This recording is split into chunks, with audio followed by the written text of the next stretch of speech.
വെട്ടേറ്റ് നിലത്ത് കിടന്ന് പിടയുന്ന കുഞ്ഞുമക്കളെ കണ്ട് വിറങ്ങലിച്ചു നിന്നുപോയി ആ മൂന്ന് സിസ്റ്റർമാര്. ആന്റണി അവരെയെല്ലാം വന്യമായി തന്നെ നോക്കി. ഇനിയും നീയൊക്കെ ആ പെണ്ണിന്റെ ഡീറ്റെയിൽസ് തന്നില്ലെങ്കിൽ ഈ ജന്തുക്കളെ ഓരോന്നിനെയും വെറും സെക്കൻഡ് വെച്ച് ഞാൻ തീർക്കും. പറയിലും നിലത്ത് വെട്ടേറ്റ് കിടക്കുന്ന 6 വയസ്സുള്ള ഒരു പെൺകുട്ടിയുടെ നെഞ്ചിലേക്ക് അയാൾ കത്തി കുത്തി ഇറക്കി. ആ കുഞ്ഞു ശരീരം ഒരു പിടച്ചിലൂടെ നിശ്ചലമായി. അയ്യോ മണിക്കുട്ടി! കണ്ടു നിന്നവരെല്ലാം ഭയന്നുറക്കെ ആ കുഞ്ഞിന്റെ പേര് ചൊല്ലി കരഞ്ഞു. അയാൾ ക്രൂരമായ ചിരിയോടെ അടുത്ത കുഞ്ഞിന് നേരെ കത്തി ഉയർത്തി. വേണ്ട, ഒന്നും ചെയ്യലേ, ഞാൻ പറയാം. ഇനിയും ഒരു കുഞ്ഞിന്റെ ജീവൻ കൂടി പൊലിയും എന്നോർക്കെ സെലീന സിസ്റ്റർ ഉറക്കെ അലറി വിളിച്ചു. അവരെ ഭയം കൊണ്ട് ആകെ വിറച്ചു പോയിരുന്നു. അയാൾ വിജയ ചിരിയോടെ ആ കുഞ്ഞിൽ നിന്നും കത്തി ഉയർത്തി മാറ്റി. ആ 7 വയസ്സുകാരൻ വിതുമ്പിക്കരഞ്ഞു. പ്രാണഭയത്താൽ ആ കുഞ്ഞിന്റെ മിഴികൾ എവിടേക്കെന്നില്ലാതെ പരക്കം പാഞ്ഞു. എന്താ തനിക്കറിയേണ്ടത്? സെലിൻ സിസ്റ്റർ തളർച്ചയോടെ ചോദിച്ചു. 60 വയസ്സ് പ്രായമുണ്ടെങ്കിലും ഇന്നും അവർ ആരോഗ്യവതിയാണ്. കട്ടിയുള്ള കറുത്ത മുടിയും അല്പം ഉരുണ്ട ശരീരപ്രകൃതവും, എന്നാൽ നീളം അല്പം കുറവുമാണ്. കറുപ്പാണ് നിറമെങ്കിലും മുഖം അത്രയും ഐശ്വര്യം നിറഞ്ഞതാണ്. Very good. ഇതാദ്യമേ അങ്ങ് സമ്മതിച്ചു തന്നാൽ പോരായിരുന്നു. വെറുതെ എന്നെ കൊണ്ട് കടുങ്കൈ ചെയ്യിപ്പിച്ച്. സാരല്ല, ഒന്നല്ലേ പോയുള്ളൂ. എന്നാ പിന്നെ നമുക്ക് കുറച്ചിരുന്ന് സംസാരിക്കാം അല്ലേ? കുറച്ച് പുച്ഛത്തോടെ ആന്റണി ചോദിച്ചു.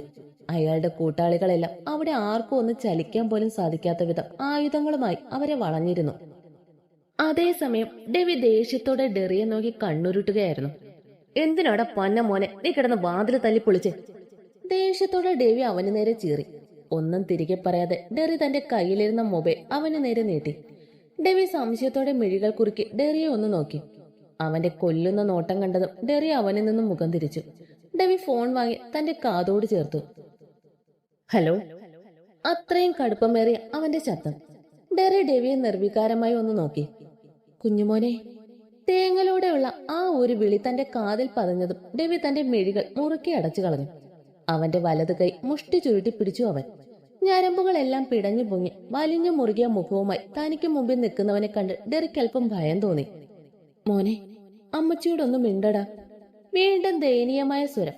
അവൻ നീട്ടിയൊന്ന് ശ്വാസം വലിച്ചെടുത്തു വിട്ടു. പുലിക്കാട്ടി ജോണിന്റെ ഭാര്യ എന്തിനാണാവോ ഇപ്പൊ ഈ നശിച്ചവനെ വിളിച്ചത്? തീർത്തും പുച്ഛത്തോടെയുള്ള അവന്റെ ചോദ്യം കേട്ട് റോസി വിതുമ്പിക്കരഞ്ഞു. തന്റെ അമ്മച്ചിയുടെ കരച്ചിൽ കേട്ടതും ഡെവിയുടെ ഉള്ളിലും ഒരു നീറ്റൽ പടർന്നു. ഇതാണ് റോസി ജോൺ പുലിക്കാട്ടി, ഡെവിയുടെ അമ്മ. പതുങ്ങിയ സ്വഭാവവും വശ്യമായ സൗന്ദര്യമുള്ള ഒരു പാവ സ്ത്രീയാണ് റോസി. ഭർത്താവിനെ മാത്രം അനുസരിച്ച് അടുക്കളയിൽ മാത്രം ഒതുങ്ങിപ്പോയൊരു ജീവിതം. റോസിയുടെ കുടുംബമാണ് പാലമറ്റം. പാലമറ്റത്തിൽ വർഗീസ് റോസിയുടെ അപ്പനാണ്. ഡെറിയും ഡെവിയും ഇപ്പോൾ സ്വന്തമെന്ന് പറഞ്ഞ് തങ്ങളുടെ പേന്റെ കൂടെ ചേർത്ത് വെച്ച വാല് അത് വർഗീസിന്റെ കുടുംബപ്പേരായ പാലമറ്റമാണ്. ഇങ്ങനെ ഒന്നും പറയില്ലേ മക്കളെ. എനിക്ക് നിങ്ങളെ വെറുക്കാനാവൂ. അമ്മച്ചി ഒന്ന് കാണാൻ വരുമോടാ മോനെ? നിന്നെ കാണാണ്ട് എനിക്ക് വയ്യാത്തോണ്ടാ കുഞ്ഞു. കൊതിയാവാടാ. പൊട്ടിക്കരയുകയാണ് റോസി. പക്ഷെ ആ കരച്ചിൽ പോലും അത്രയും പതുങ്ങിയതാണ്. ഡെവി തന്റെ കയ്യിലിരിക്കുന്ന ഫോണിൽ പിടിമുറുക്കി. അവന്റെ മിഴികൾ ചുവന്ന് കലങ്ങി. പെട്ടെന്നാണ് റോസിയുടെ കരച്ചിലും ഒപ്പം എന്തോന്ന് തട്ടി താഴെ വീഴുന്ന ശബ്ദവും അവന്റെ കാതിൽ വന്ന് പതിച്ചത്. റോസിയുടെ കയ്യിൽ നിന്നും ഫോൺ നിലത്ത് വീണു എന്ന് ഡെവിക്ക് മനസ്സിലായി. അവൻ തന്റെ കാതൊന്ന് കൂർപ്പിച്ചു. പൊന്ന മോളെ, അവളുടെ ഒരു പിള്ള സ്നേഹം. നിന്നോട് പറഞ്ഞിട്ടില്ലയോടി ഇവിടെ അടങ്ങി കഴിഞ്ഞോളെ എന്ന്? ഉറച്ച ഒരു പെൺശബ്ദം അവിടെ ആകെ മുഴങ്ങി. ഇവരാണ് പുലിക്കാട്ടിൽ ഏലിക്കുട്ടി. അമ്മച്ചി! റോസി ദയനീയമായി വിളിച്ചുപോയി. റോസിയെ കൊല്ലാനുള്ള കലിയോടെ ഏലിക്കുട്ടി അവളെ നോക്കി ദഹിപ്പിച്ചു. എരണം കെട്ടവളെ! എടി, മക്കളെ ഉണ്ടാക്കുമ്പോ ഒന്നുകിൽ അത് ആണായിട്ട് ജനിപ്പിക്കണം, അല്ലെങ്കിൽ പെണ്ണായിട്ട്. ഇത് നിനക്ക് പറഞ്ഞത് ഏതാടി പന്ന മോളെ? ഏലിക്കുട്ടി പുച്ഛിച്ചുകൊണ്ട് ചോദിച്ചതും റോസി മിഴിനീർ വാർത്തു. ആരും ഇല്ലാത്ത നേരം നോക്കി അവള് വിളിച്ചേക്കുന്നു.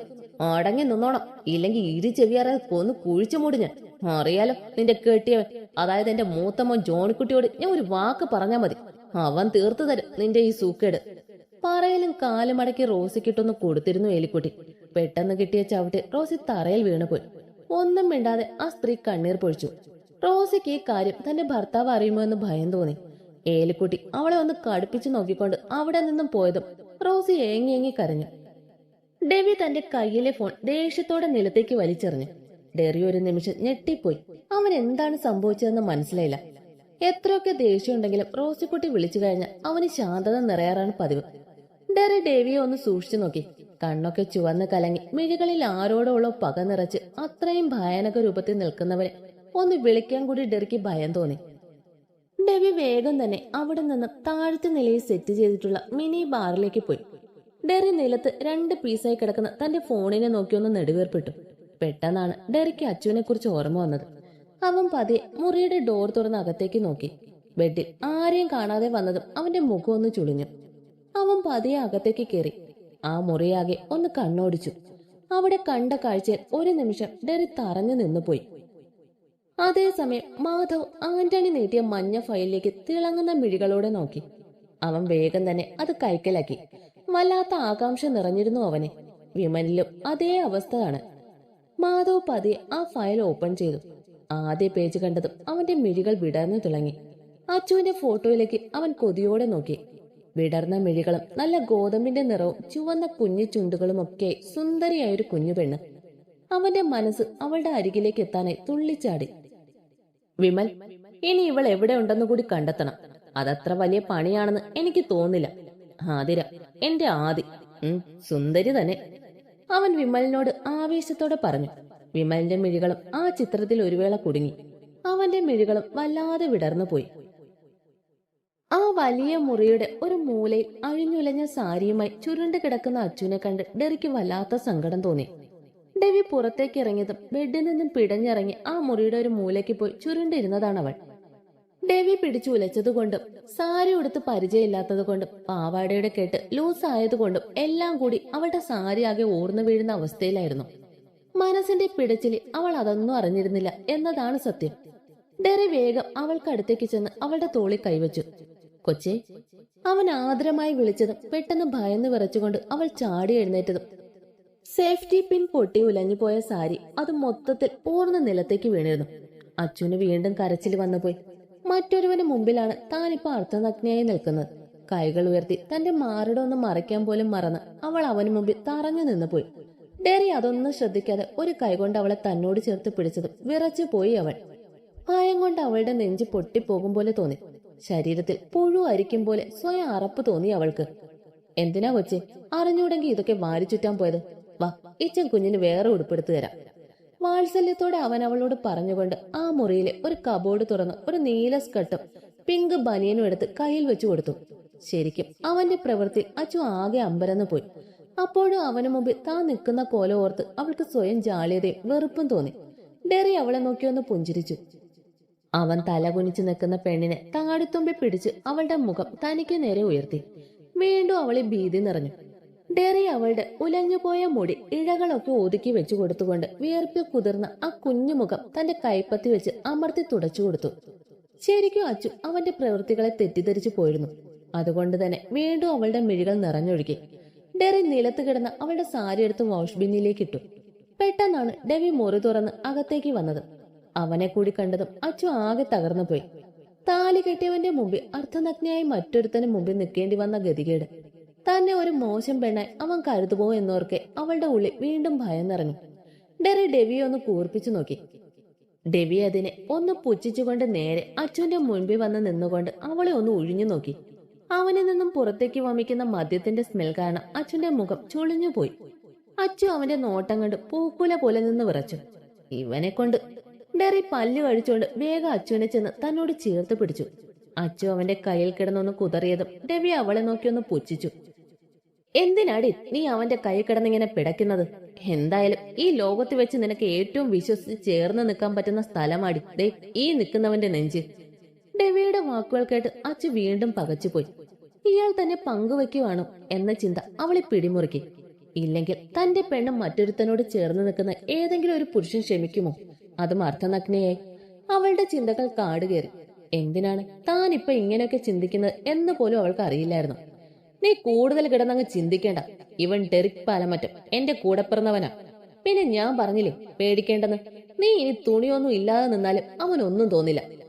അവന് പ്രേമിക്കാൻ പെണ്ണുങ്ങളെ ഒക്കത്തില്ലടി കൊച്ചെ, ആണിനെ പറ്റൂ. ഡെവിയുടെ വാക്കുകൾ കേട്ട് അച്ചു കണ്ണുമിഴിച്ചവനെ നോക്കി. ഡെറിക്ക് സങ്കടം കൊണ്ട് തന്റെ നെഞ്ചു പൊട്ടും പോലെ തോന്നി.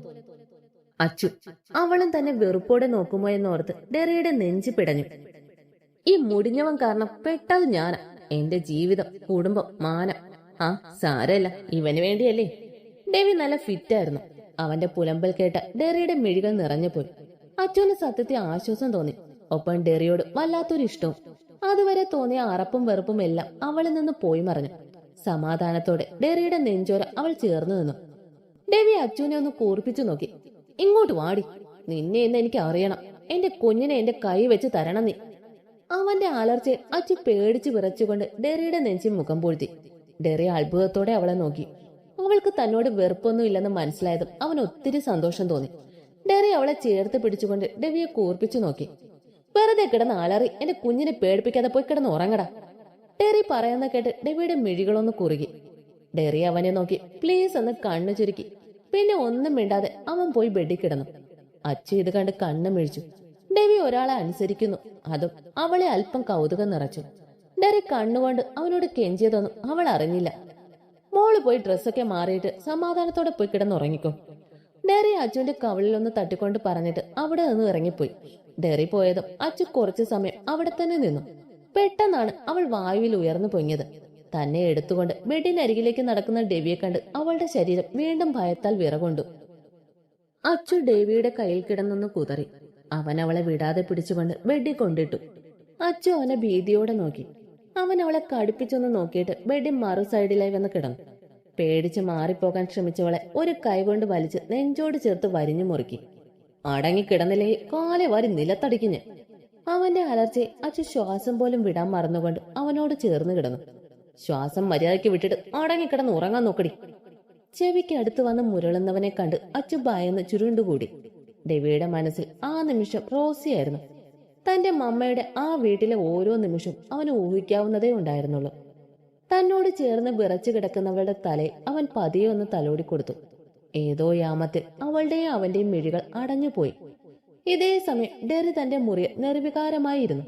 അച്ചു അവൾ ഡെവിയോടുള്ള പേടി കൊണ്ട് തന്നെ ആ സമയം അകറ്റാതെ ഇരുന്നതാണോ എന്നവൻ സംശയിച്ചു പോയി. നീ എന്റെ ജീവനല്ലേ എന്ന് പറഞ്ഞവർ പോലും വെറുതെ തള്ളിയ ജന്മമാണ് തന്റേത്.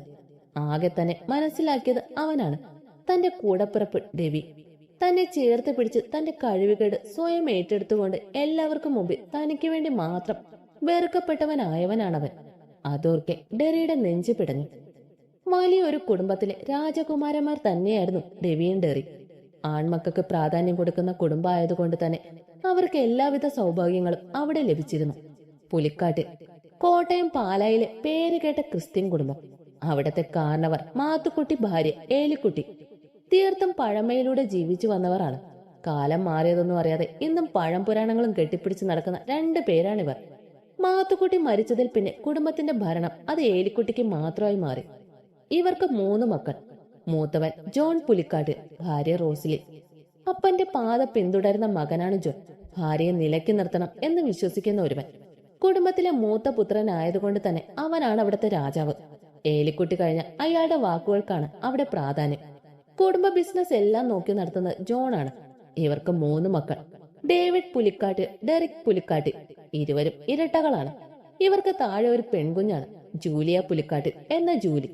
പെണ്ണായി പിറന്നതുകൊണ്ട് തന്നെ കുടുംബത്തിൽ വലിയ വിലയൊന്നും ഇല്ലാത്തവളാണെങ്കിലും ഇച്ചായ്മയുടെ ചെല്ലക്കുട്ടിയാണവൾ.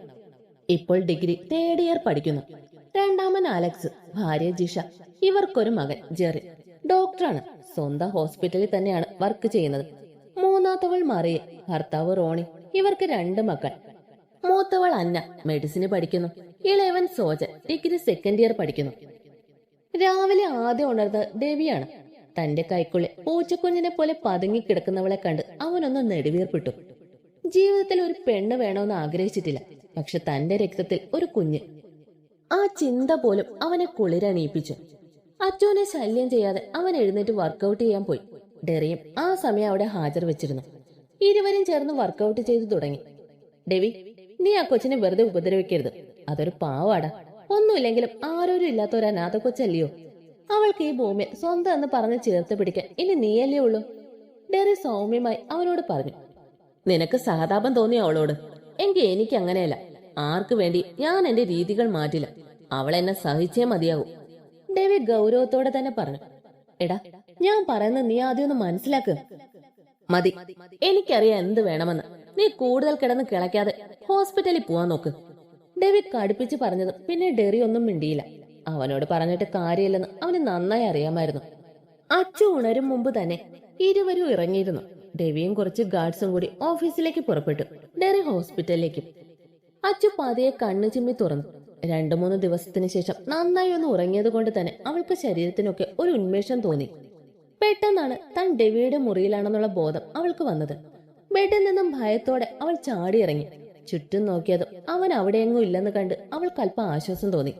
അവൾ ക്ലോക്കിലേക്ക് നോക്കിയതും അവളുടെ കണ്ണുകൾ മെഴിഞ്ഞുപോയി. സമയം 12:30 കഴിഞ്ഞിരുന്നു. ഇത്രയും സമയം താൻ കിടന്നുറങ്ങിയോ എന്നവൾ സ്വയം ചിന്തിച്ചു പോയി. ആരും തന്നെ ഒന്ന് വിളിച്ചുപോലും ഇല്ലല്ലോ എന്നവൾ അല്പം പരിഭ്രമത്തോടെ ഓർത്തു. പിന്നീട് തലേന്ന് രാത്രി ഡെറി എടുത്ത് കയ്യിൽ കൊടുത്ത ബനിയനും സ്കർട്ടും നിലത്ത് വീണ് കിടപ്പുണ്ടായിരുന്നു. ഡെവി അവളെ ഡ്രസ്സ് മാറാൻ അനുവദിച്ചില്ലായിരുന്നു. അവൾ അത് കയ്യിൽ വാരിയെടുത്തുകൊണ്ട് ബാത്റൂമിലേക്ക് ഓടി. ബാത്റൂം കണ്ടതും അവളുടെ മിഴികൾ വിടർന്നു പോയി. അത്രയും വലുതും ഭംഗിയുമായിരുന്നു അതിന്. അവൾക്ക് വേണ്ട സാധനങ്ങൾ കൂടി അവിടെ ഒരുക്കിയിരുന്നു. അവൾ വേഗം ഫ്രഷായി ഇറങ്ങി. ഉച്ച സമയം ആയതുകൊണ്ടും രാവിലെ ഒന്നും കഴിക്കാത്തതുകൊണ്ടും അവൾക്ക് നല്ല വിശപ്പ് തോന്നി. എന്ത് ചെയ്യണമെന്നറിയാതെ അവൾ ആകെ വിഷമിച്ചു. പിന്നെ വിശപ്പ് സഹിക്കാനാവാതെ വന്നപ്പോൾ അവൾ രണ്ടും കൽപ്പിച്ച് ആ മുറിക്ക് പുറത്തേക്ക് ഇറങ്ങി.